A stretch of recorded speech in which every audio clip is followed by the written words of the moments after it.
Assalamualaikum warahmatullahi wabarakatuh. Waalaikumsalam warahmatullahi wabarakatuh.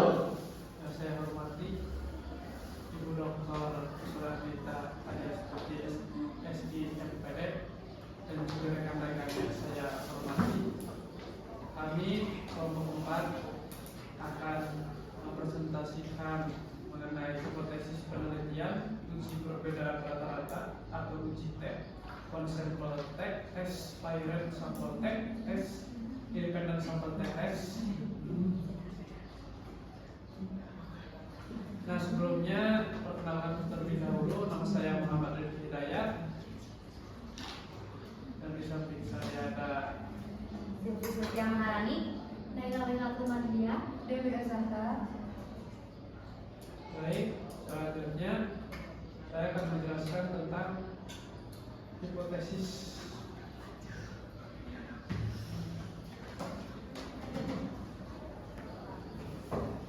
Pengertian hipotesis penelitian adalah dugaan yang dibuat berdasarkan teori.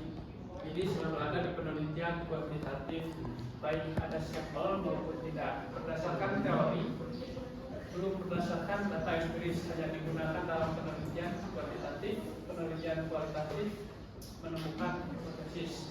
Dengan kata lain, hipotesis adalah jawaban sementara terhadap rumusan masalah penelitian yang disusun dalam bentuk kalimat pertanyaan. Disebut sementara karena jawaban tersebut baru didasarkan pada teori yang relevan, didasarkan pada fakta-fakta empiris yang diperoleh melalui pengumpulan data. Hipotesis juga dapat dinyatakan sebagai jawaban teoritis terhadap rumusan masalah penelitian, bukan jawabannya. Penelitian yang merumuskan hipotesis adalah penelitian yang menggunakan pendekatan kuantitatif. Sebaliknya, pendekatan kualitatif tidak merumuskan hipotesis, tetapi justru menemukan hipotesis. Ada jenis hipotesis. Yang pertama, hipotesis kerja alternatif HA. H1 berdasarkan teori Handal menyatakan adanya pengaruh atau hubungan. Yang kedua, hipotesis nol atau H0 menyatakan tidak ada efek, tidak ada hubungan atau tidak ada perbedaan antara variabel kelompok. Ada dua konsep hipotesis yang perlu dibedakan. Yang pertama itu hipotesis penelitian, yaitu dugaan teoritis mengenai hubungan antar variabel atau keadaan variabel. Ini adalah dugaan yang akan diuji dan dinamakan hipotesis kerja. Yang kedua, ada hipotesis statistik. Itu ada apabila penelitian terjadi dengan sampel. Ini merupakan bentuk kuantitatif dan dugaan tersebut yang diuji menggunakan sampel, data sampel. Selanjutnya ada bentuk-bentuk hipotesis yang akan dijelaskan oleh Naila. Selanjutnya itu ada bentuk-bentuk hipotesis. Bentuk-bentuk hipotesis penelitian sangat terkait dengan rumusan masalah. Bila dilihat dari tingkat eksponensinya, maka bentuk rumusan masalah penelitian ada 3, yaitu ada rumusan masalah deskriptif, ada rumusan masalah komparatif, dan rumusan masalah asosiatif. Maksudnya, bentuk-bentuk hipotesis ini sangat terkait atau berkaitan dengan rumusan masalah penelitian. Kalau dilihat dari tingkat eksponensinya itu kan ada 3 ya, ada deskriptif, komparatif, sama asosiatif. Nah, maksudnya itu kalau kita mau merumuskan hipotesisnya, kita juga harus melihat jenis pertanyaan penelitian atau rumusan masalahnya. Jika peneliti ingin menggambarkan, maka rumusan masalahnya itu pakai deskriptif. Kalau peneliti ingin membandingkan, yaitu rumusan masalahnya pakai komparatif. Sedangkan jika peneliti ingin mengetahui hubungan antar variabelnya, pakai yang rumusan masalah asosiatif. Nah, setelah itu, karena rumusan masalah dan hipotesis saling berhubungan, maka hipotesis juga sama dengan rumusan masalah, yaitu ada hipotesis deskriptif, hipotesis komparatif, dan hipotesis asosiatif. Hipotesis deskriptif merupakan jawaban sementara terhadap rumusan masalah deskriptif, yaitu yang berkenaan dengan variabel mandiri atau yang memiliki satu variabel Jenis ini digunakan jika peneliti ingin menggambarkan atau mengetahui keadaan suatu variabel, yang mana variabelnya itu bisa disebut variabel tunggal, bukan membandingkan atau mencari hubungan. Yang kedua itu ada hipotesis komparatif. Hipotesis komparatif merupakan jawaban sementara terhadap masalah komparatif. Maksudnya itu, hipotesis ini hanya merumuskan masalah yang variabelnya itu sama tapi populasinya berbeda. Jenis hipotesis komparatif ini digunakan jika peneliti ingin membandingkan dua atau lebih variabel kelompok untuk melihat apakah ada perbedaan di antara keduanya. Dan yang terakhir itu ada hipotesis asosiatif atau hubungan. Hipotesis ini, dalam hipotesis komparatif ini terdapat 3 model. Yang pertama yaitu ada hipotesis nol, tidak ada perbedaan produktivitas antara X dan Y, itu artinya sama aja. Yang kedua itu ada hipotesis nol kanan, artinya produktivitas X lebih tinggi daripada produktivitas Y. Dan yang terakhir ada hipotesis nol yang ke arah kiri, yang artinya lebih rendah, produktivitas X itu lebih rendah daripada produktivitas Y. Dan yang terakhir ada hipotesis asosiatif atau mencari hubungan antar variabel. Hipotesis ini merupakan jawaban sementara terhadap masalah asosiatif, yaitu menanyakan hubungan antara dua variabel atau lebih. Jenis ini digunakan jika peneliti ingin mengetahui apakah ada hubungan atau pengaruh antara variabel-variabel yang lainnya. Selanjutnya ada materi itu akan diberikan oleh Dewi. Baik, selanjutnya model hubungan variabel dan penelitian rumusan masalah dan hipotesis. Pada bagian ini kita membahas model hubungan variabel, rumusan masalah dan hipotesis penelitian. Dalam sebuah penelitian, terutama penelitian kuantitatif, kita biasanya ingin mengetahui apakah suatu variabel berpengaruh terhadap variabel lainnya. Karena itu penting memahami bagaimana hubungan antara variabel disusun. Pada setiap model hubungan variabel minimal terdapat satu rumusan masalah penelitian, yaitu masalah deskriptif. Berikut ini contoh judul penelitian, model hubungan variabel, rumusan masalah, dan hipotesis penelitian. Judul penelitiannya yaitu hubungan antara gaya kepemimpinan manajer perusahaan dengan prestasi kerja karyawan. Dari judul di atas kita punya dua variabel yaitu X dan Y. Variabel X yaitu gaya kepemimpinan disebut variabel independen. Kenapa disebut independen? Karena variabel ini yang memberikan pengaruh, jadi dia yang menjadi faktor pengaruh atau penyebab dalam penelitian. Kemudian variabel Y yaitu prestasi kerja karyawan. Ini disebut variabel dependen karena variabel ini dipengaruhi oleh variabel X, jadi hasilnya tergantung pada variabel X. Cara gampangnya, pikirkan seperti sebuah sebab akibat. X itu sebab atau faktor yang mempengaruhi dan Y itu akibat atau hasil dari pengaruh tersebut. Seperti gambar yang ada di sini. Gambar pada panah dari X menuju ke Y itu menunjukkan arah pengaruh atau hubungan antara dua variabel dalam penelitian. Kemudian X variabel independen, gaya kepemimpinan manajer perusahaan disebut independen karena variabel ini yang mempengaruhi variabel lain. Y variabel dependen, prestasi kerja karyawan disebut dependen karena dipengaruhi oleh variabel X.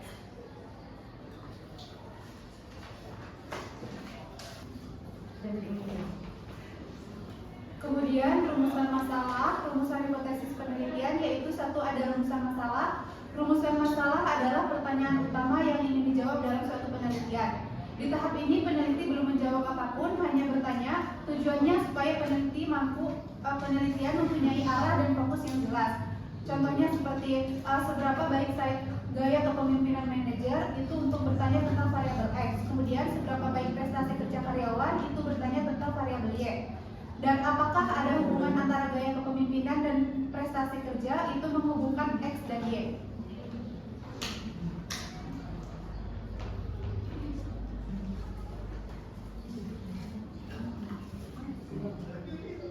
Kemudian yang B,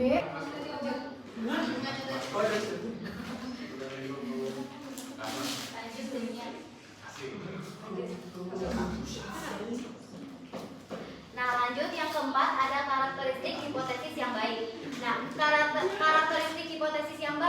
merupakan dugaan terhadap keadaan variabel mandiri.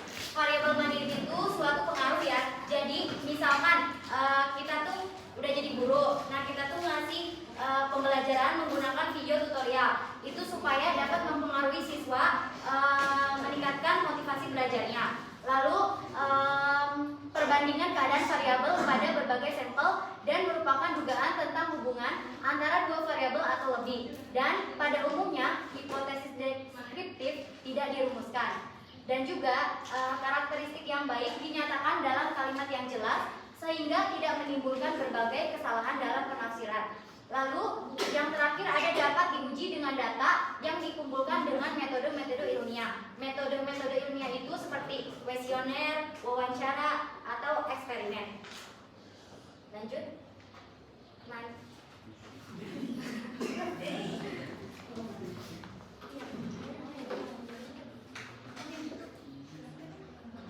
Selanjutnya itu ada uji perbedaan rata-rata atau uji T. Tadi kan udah dijelasin ya sedikit tentang uji T, tapi di sini aku mau memperdalam lagi apa itu uji T. Uji T merupakan uji statistik yang digunakan untuk mengetahui apakah ada perbedaan rata-rata antara dua kelompok data atau lebih. Tujuannya itu untuk menguji hipotesis, yaitu memastikan apakah perbedaan yang terlihat benar-benar signifikan secara statistik atau hanya karena kebetulan dalam pengambilan data. Nah, dalam uji perbedaan rata-rata ini ada 3. Yang pertama itu ada one sample test, yang kedua ada Pilot sample test. nah yang ketiga ada independent. Nah, aku mau ngejelasin yang one sample test. Tapi maaf ya kalau salah. Nah, yang pertama itu one sample test. Uji one sample test adalah suatu metode statistik yang digunakan untuk menguji apakah rata-rata dari satu sampel data berbeda secara signifikan dari suatu nilai rata-rata populasi yang diketahui atau yang dihipotesiskan.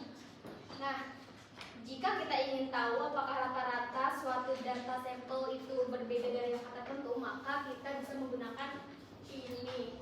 Nah, dalam one sample test itu ada 2. Yang pertama itu ada hipotesis nol, yang kedua ada hipotesis alternatif. Nah, tadi kan udah dijelasin dikit ya. Nah, hipotesis nol ini merupakan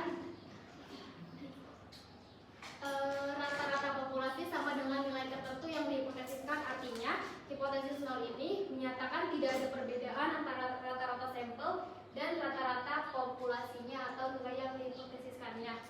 Untuk hipotesis nol ini kita menggunakan rumus nol ini sama dengan mu ya dulu.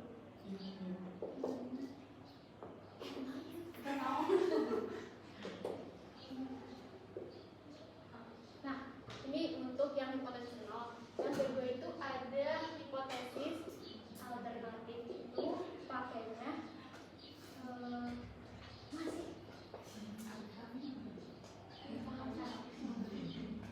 tidak sama dengan hipotesis nol. Terus selanjutnya itu ada rumus one sample test. Rumusnya itu T sama dengan X bar dikurangi mu 0 per S itu simpangan baku dibagi akar N itu jumlah sampel.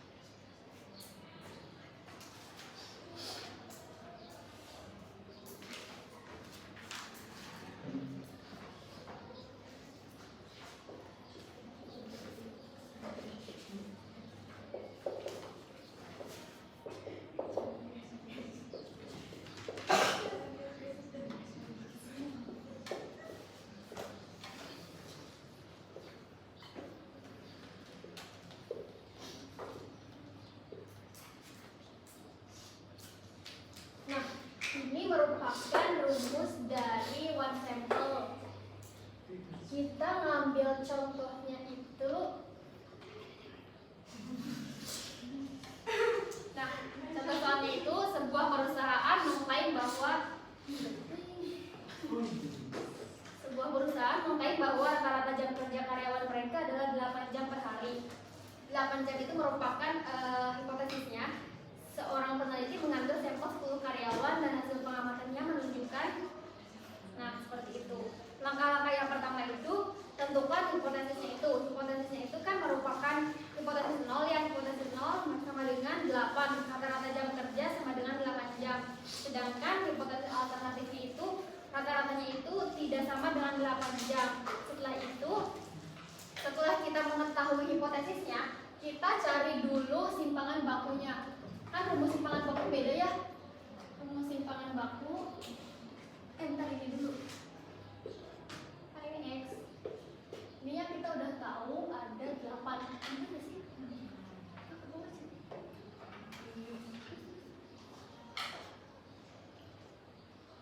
Ada benar kok.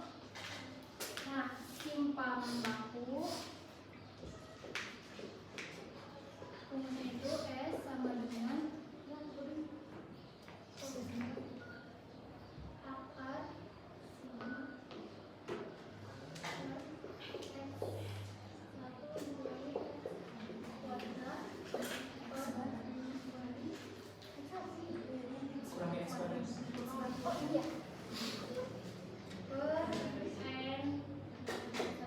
Nah, tapi sebelum itu kita harus cari rata-ratanya dulu.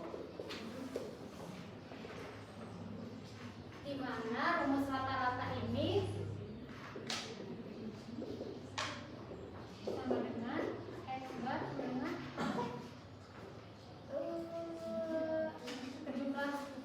jumlah keseluruhan yang ini nih.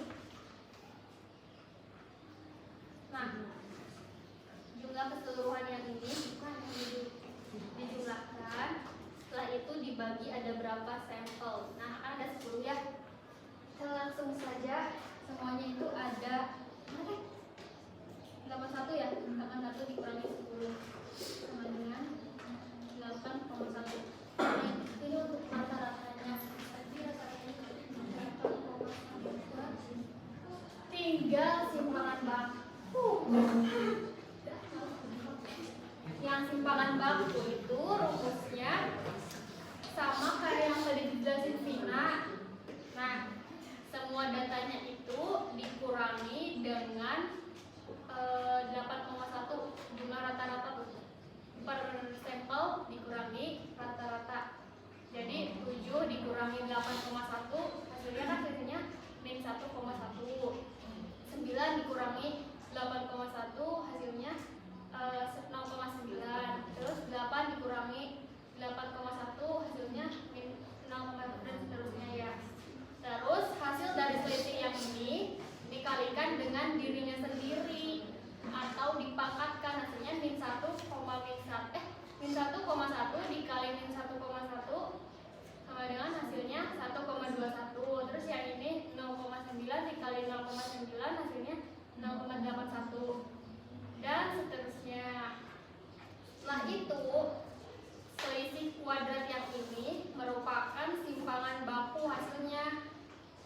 Nah, jadi simpangan bakunya itu ada 5,9. Kita masukkan ke rumus.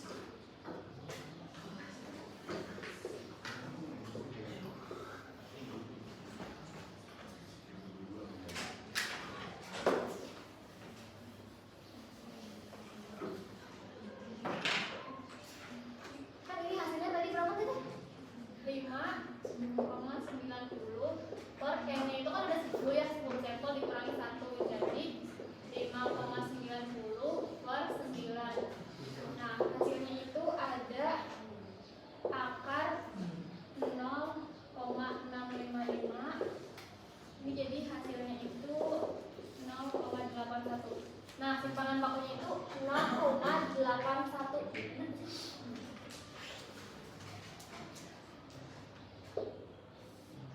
0,81 per M-nya tadi kan 10 ya. Nah, nanti kita pindahan ke sini.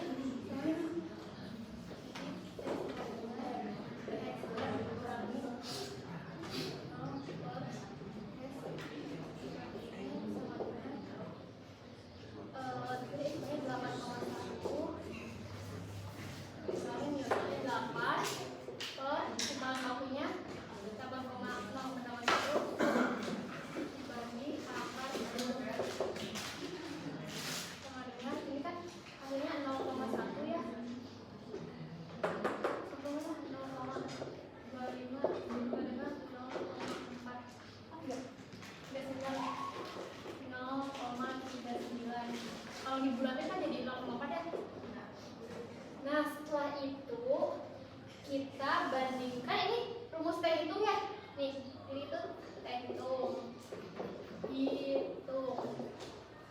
Terus kita cari berapa T tabel yang tadi digaris sama Syahrul. Nah tapi yang rumus-rumus ini itu kita pakainya yang dua arah, karena kita mengujinya itu kemungkinan ada perbedaan dari kedua sisinya, apakah lebih besar dari nilai hipotesisnya atau lebih kecil dari nilai hipotesisnya.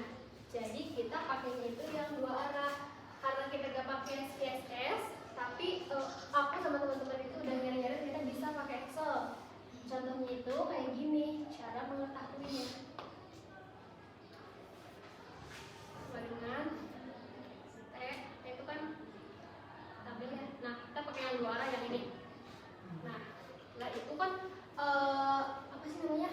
Bentar. Oh ya, taraf signifikasinya itu kan untuk penelitian secara umumnya itu 0,05 ya. Kita masukin tarafnya atau probability-nya 0,05, terus koma. Kadang di laptop itu ada yang harus pakai titik koma, ada juga yang harus pakai koma, jadi disesuaikan saja. Nah di situ kita hitung bagian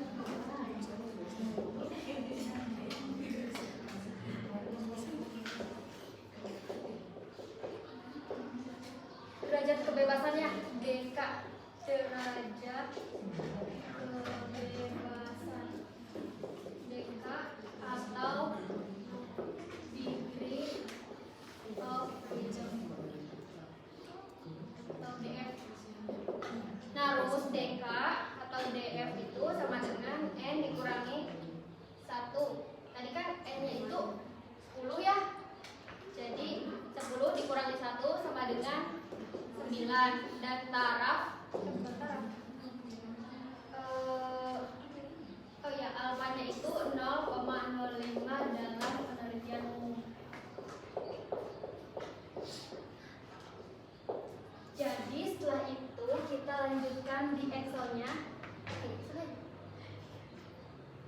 Nah tadi kan hasil N-nya itu 9 ya, kita masukin 9 dikurung. Nah itu hasilnya 2,62. Hasilnya itu berapa sih? 2,26. Nah itu adalah 2. Intinya T hitung dan T tabel.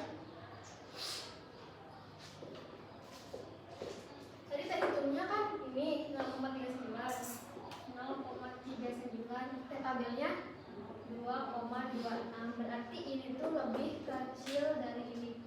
Jadi artinya rata-rata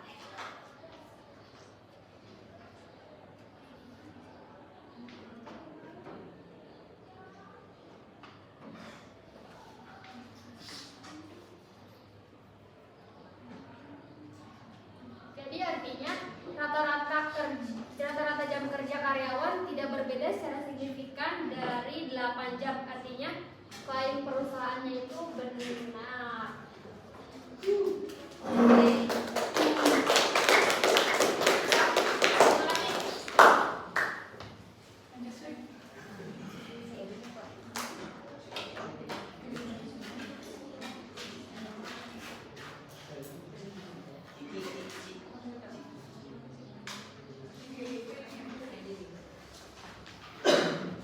Selanjutnya, Find Sample T-Test. Find Sample T-Test adalah metode analisis statistik yang digunakan untuk menilai efektivitas suatu perlakuan atau intervensi dengan cara membandingkan rata-rata data sebelum dan sesudah perlakuan pada subjek yang sama.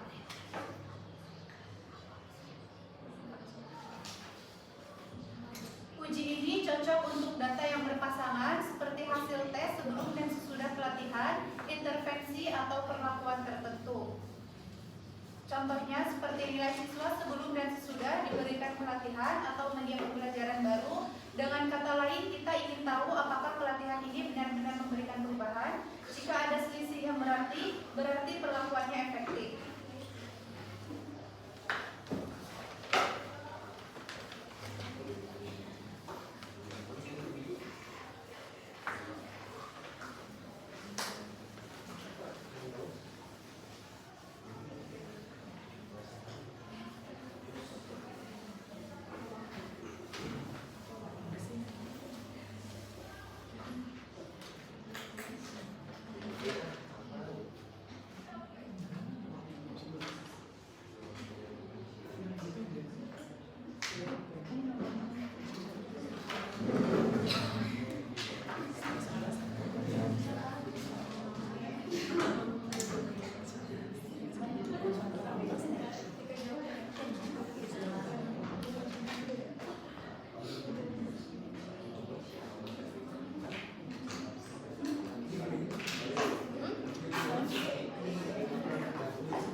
sampaikan ya pengertian kaidah simpatites. Kemudian rumusnya yaitu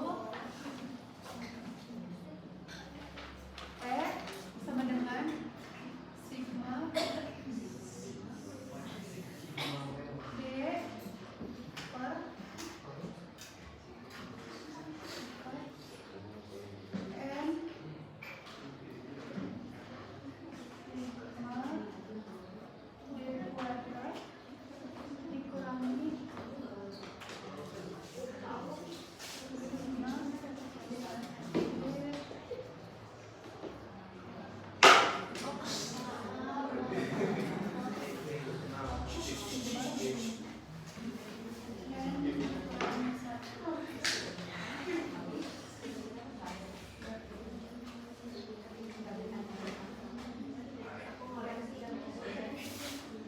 untuk keterangannya yaitu T merupakan nilai T itu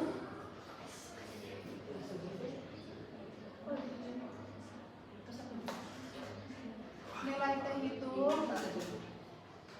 kemudian N jumlah sampel, sigma D jumlah selisih pasangan X1 dan X2, kemudian sigma D kuadrat jumlah kuadrat selisih.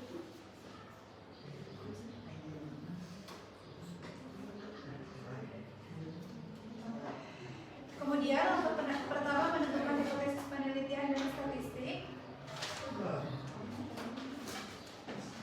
yaitu dengan HO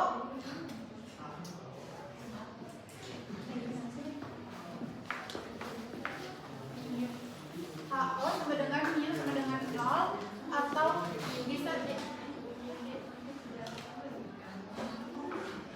mu D sama dengan 0, dapat diartikan tidak terdapat hasil belajar sebelum diberikan video tutorial X1 dengan sesudah diberikan video tutorial X2.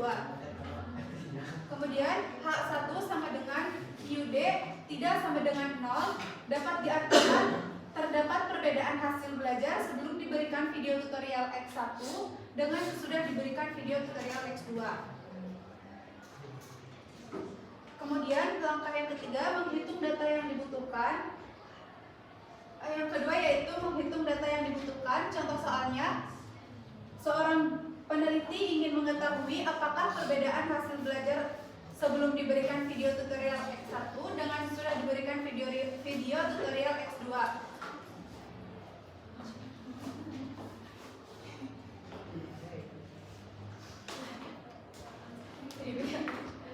Boleh dilihat tulisan aja ya. Terus untuk menghitung besaran T hitungnya yaitu dengan cara T sama dengan sigma D per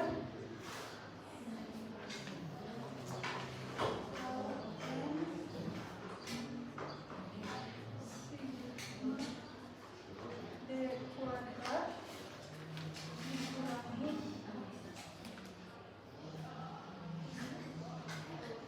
sigma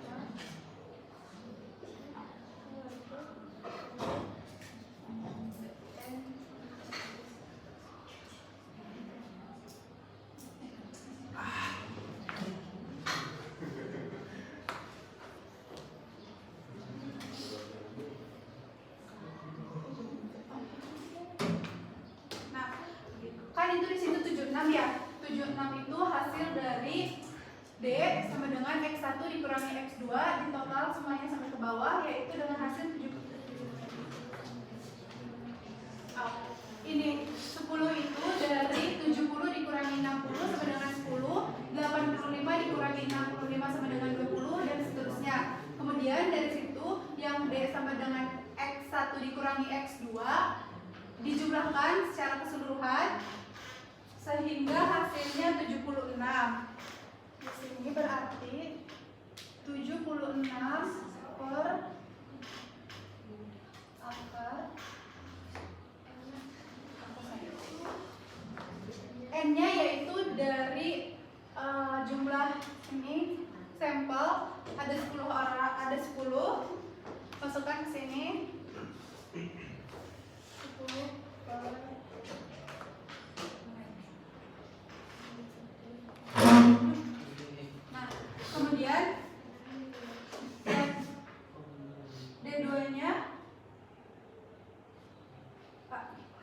D kuadratnya penjumlahan dari itu semua ditotal ke bawah sehingga hasilnya 1320 dikurangi nilai ini sebesar 76 kuadrat.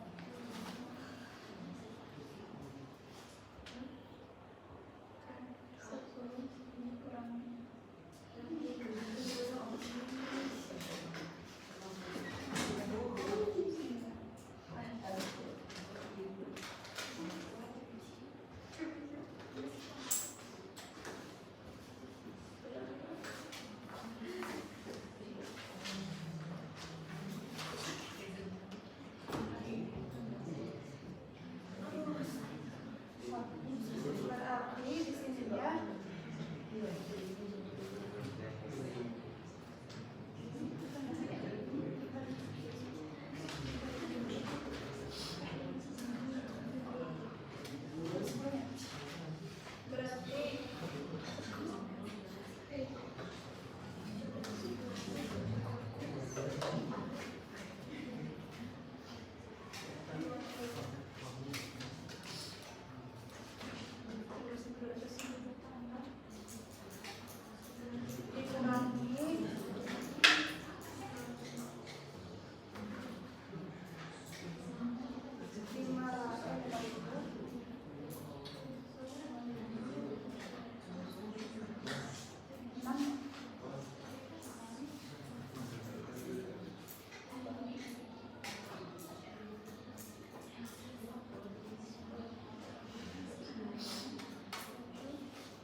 Kemudian untuk menentukan theta BR-nya,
ada independent sample to test. Nah, independent sample to test merupakan suatu analisis penelitian yang menguji apakah terdapat perbedaan yang signifikan terhadap dua kelompok yang bersifat independen, tidak berkaitan atau tidak saling berhubungan.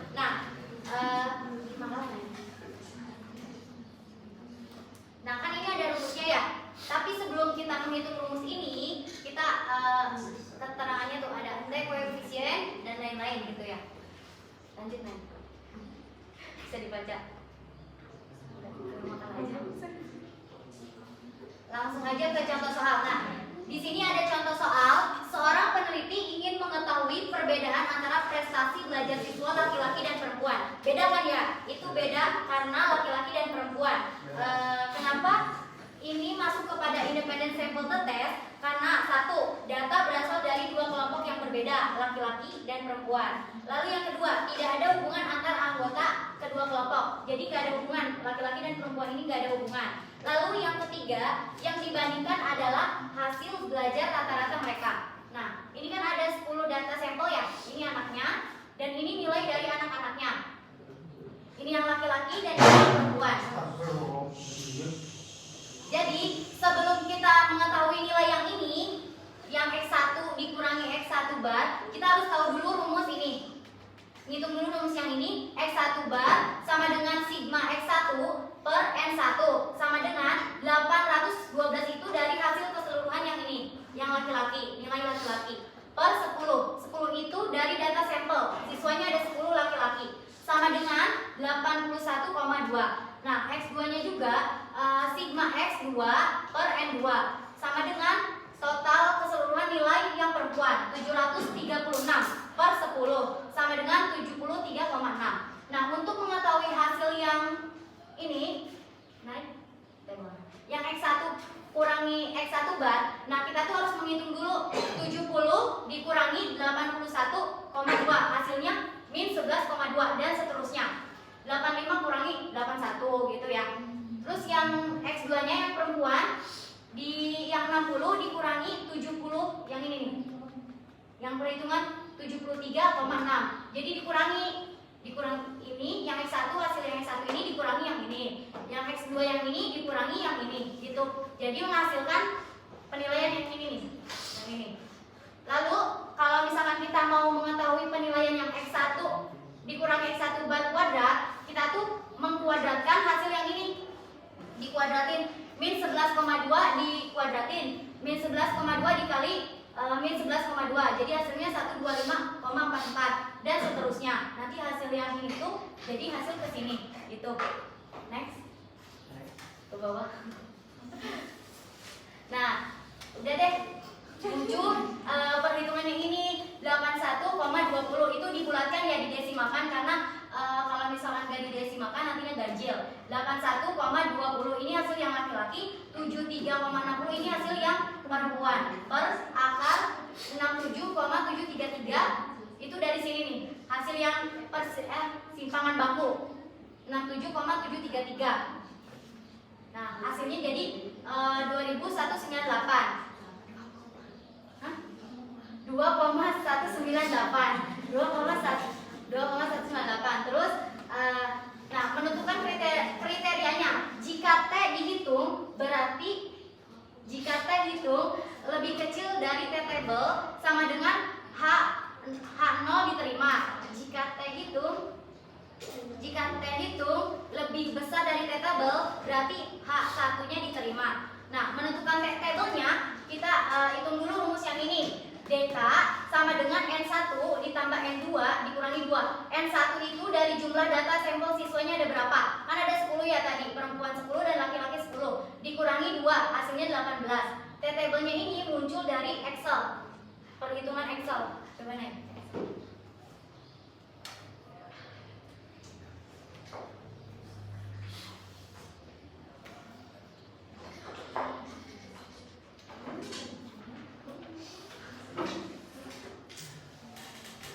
Nah, muncul hasilnya 200, kan kita bulatkan nih, jadi 201,01 dibulatkan, didesimalkan. Nah, 2,101. Nah, hasilnya T hitung lebih besar dibanding T-table 2,101. Maka H0 ditolak dan H1-nya diterima. Kesimpulannya, terdapat perbedaan antara prestasi belajar siswa laki-laki dengan perempuan. Gitu.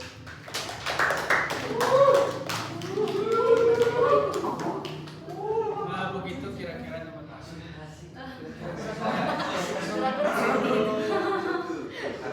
Kesimpulannya, hipotesis merupakan jawaban sementara terhadap rumusan masalah penelitian yang masih perlu dibuktikan melalui data. Hipotesis disusun berdasarkan teori dan umumnya digunakan dalam penelitian kuantitatif. Terdapat dua jenis hipotesis, yaitu hipotesis penelitian yang bersifat teoritis dan hipotesis statistik yang dinyatakan dalam bentuk angka untuk diuji secara empiris. Berdasarkan rumusan masalahnya, hipotesis dapat berupa deskriptif, komparatif, atau asosiatif. Dalam pembuktiannya digunakan uji statistik seperti uji t-test untuk mengetahui ada atau tidaknya perbedaan rata-rata antara dua kelompok data. One sample t-test digunakan untuk membandingkan satu sampel dengan nilai tertentu. Paired sample t-test digunakan untuk data berpasangan sebelum dan sesudah perlakuan. Sedangkan independent sample t-test digunakan untuk membandingkan dua kelompok yang tidak saling berkaitan. Dengan uji tes digunakan. Dengan uji ini, penelitian dapat menilai apakah perbedaan yang ditemukan benar-benar signifikan atau hanya terjadi secara kebetulan. Pertanyaan menyusul dengan kelompok sebelumnya, dan tadi kan sudah dijelaskan semua, makalah dan PowerPoint tidak akan dikirim.